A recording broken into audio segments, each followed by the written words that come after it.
In 2023, China basically laid the smackdown on the world. I mean, realistically, guys, have a look at these numbers here. China has kicked Japan and Germany into the dust. They were the world's automotive superpowers. Not any longer. Now it's China, China, China. 2024, it's going to be even worse or even better depending on who you are and where you live. Hello, my friends. Welcome to the channel. I'm Sam Evans. You're watching the Electric Viking. When I started this YouTube channel, I was predicting this would happen, and I don't think it comes as any great surprise to any of you watching today, or those of you who have tracked me or tracked the channel. BYD is now the 9th largest car manufacturer in the world. It sold more EVs than Tesla did in the fourth quarter of 2023, and this is just the tip of the iceberg. There is actually 90 electric car companies in China. All of them are gunning for Japan. All of them are gunning for Japanese automakers. All of them are gunning for Germany. They're saying, you know what? We know you guys still send a lot of cars outside of your country to other countries, but yeah, let's see how long that lasts. Here's the problem.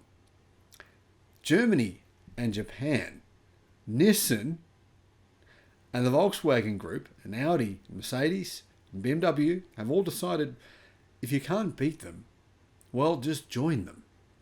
They're now selling electric cars made in China by Chinese car companies that they only own half of outside of China. So Japan and Germany are actually helping China to beat Japan and Germany. This is what I've been calling the Trojan horse. This is what's happening in Europe. Tens of thousands of jobs are being lost.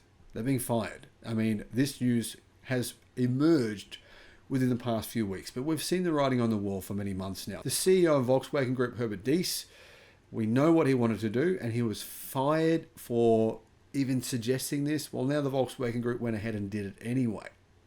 Strange.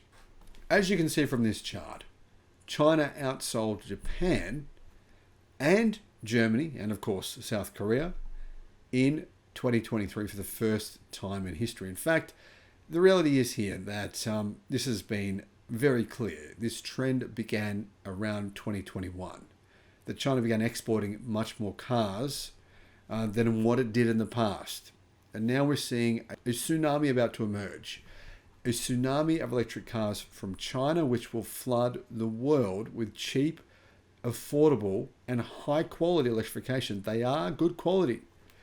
Chinese consumers know this. That's why Chinese consumers are pretty much refusing to buy cars made by the companies that you love. I mean, do you think Chinese consumers are buying Toyota electric cars? They are not.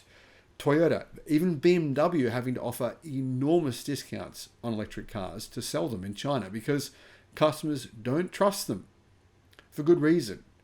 Chinese car companies have been making electric cars now for more than 20 years. They take this job very seriously. Legacy automakers, they're not interested in EVs. They were dragged into this kicking and screaming, and they're still not interested today. The reason is this. They don't make a profit on any electric cars they sell. Porsche, the Taycan EV, they make a profit on that. But any normal priced EVs that you're buying, they are making a loss on them. And Ford has disclosed that information. Ford lose around $34,000 on every electric car they sell. Imagine what it's like for all the other car companies. It's somewhere in that range. Even most Chinese electric car companies are making huge losses. Now, look at the huge losses we're seeing from companies like Lucid. Hundreds of thousands on every electric car they sell. Incredible numbers. So the passing of the EV sales crown is shifting. It's shifting a power move away from America, away from Europe, away from Japan to China. And what this has meant is that BYD, for the first time in its history, is now one of the 10 biggest car companies in the world. It's ranked 9th. Truthfully, though, that is not really a fair indicator because those 9 car companies ahead of it, they're making cars in China, using Chinese car companies to do so, that they only own part of, and they're claiming 100% of those sales, which is, it's obviously unfair because they're not making 100% of those profits, are they? They're only making 50, maybe 30 or 50% of those profits. BYD doesn't have any joint venture partnerships where it's claiming sales that it's not making. I mean, all those companies, Toyota, Volkswagen Group, Stellantis, all of them, they sell a lot of cars in and outside China that they don't actually make themselves. So these numbers are a little bit flattering for those companies ahead of BYD. BYD very clearly will actually leapfrog Ford and Honda very easily in 2024. It only needs to increase its sales by around 25% to do so. And if you think of this, they increased their sales of cars by nearly 70% in 2023.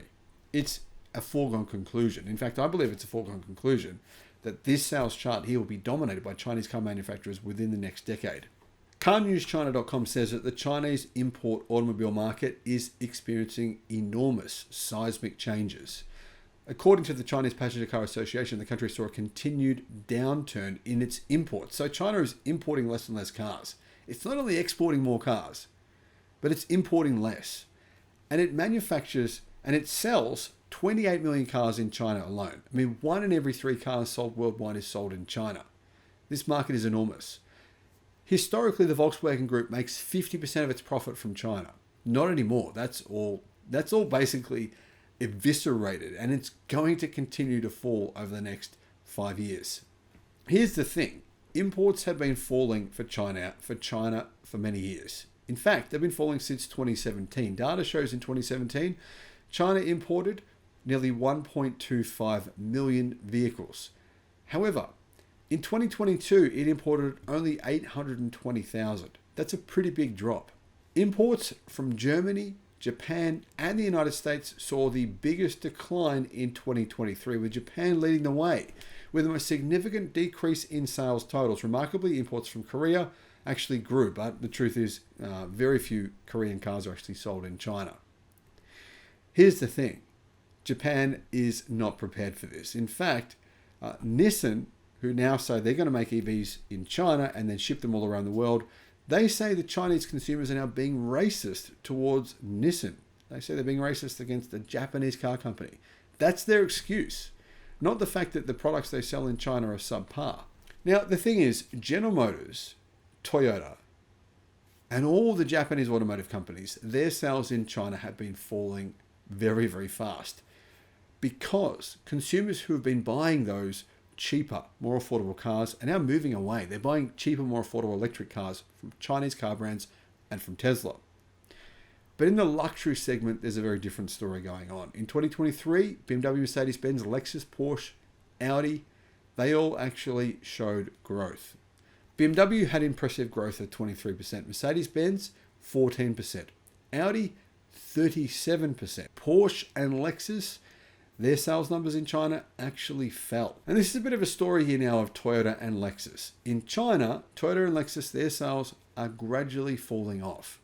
Historically, Lexus was a really popular car brand in China, but because they don't make any compelling electric cars, in fact, they only make 2 that they sell in China, and both of them are considered subpar by Chinese consumers, which means that Lexus's trend of declining sales in China is probably going to accelerate. So if the future of the world is cars made in China, what does that mean? Well, it means this. The United States, Japan, and Germany are very, very dependent upon the automotive market. Their economies depend on the automotive market more than other places, but America less so.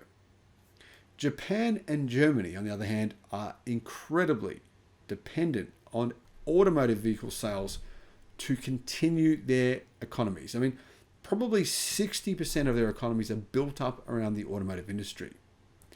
And for Germany, it's already looking bad. German unions have warned of millions of job losses, literally millions. But for Japan, it will be far, far worse. Japan's automotive industry is its only industry. It's not its only industry, of course. I don't mean that literally. But if you think about the percentage of the GDP that comes from the automotive industry in Japan, it is far higher than any other country in the world. And the thing is here, Japanese automakers are taking EVs, well, not even remotely seriously. None of them actually want to sell EVs. They're being dragged kicking and screaming. Japan has never, as a country, had more debt than what it does today. It's the most indebted country in the history of mankind. So whilst Japan is looking across the water to China, it's probably thinking about better days and what it can do to claw back some of these losses. Personally, I don't think there's anything it can do. Let me know what you think.